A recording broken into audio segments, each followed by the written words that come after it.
Hey everybody, what is going on? I hope you guys are all doing well, and welcome to another tutorial video. In this video, I'm going to be explaining to you guys how you can link a button to a page on your Squarespace site. So let's get right into it. Now, as you can see, I am on one of my pages on my site right now. I'm just going to go ahead and switch to a blank page that I have created. So let's just go to the test page right over here. And as you'll see, it is completely an empty page apart from this code block right here. Now, to actually add a button, you click on edit.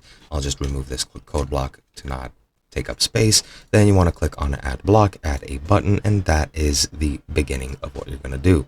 Here you can set up the style of your button, and you can actually click the link to actually set up a link, and let's do that right now. Now once you click on the link icon, you'll get this option right over here. You can select URL, file, email, or phone.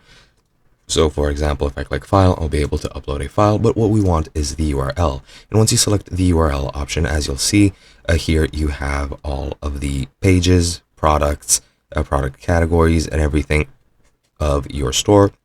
You have it on main navigation, hidden navigation, and these are all pages on my store. Now, let's say I want to link this button to the contact page. Just click contact.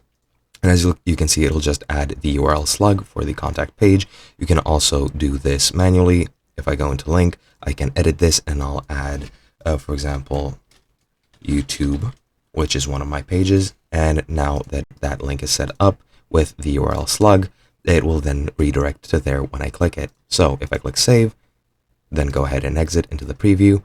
If I click on this button, it will take me to the contact page or the YouTube page, whichever I linked. And as you can see, that is basically it. Hope you guys enjoyed, and I'll be seeing you guys in another video.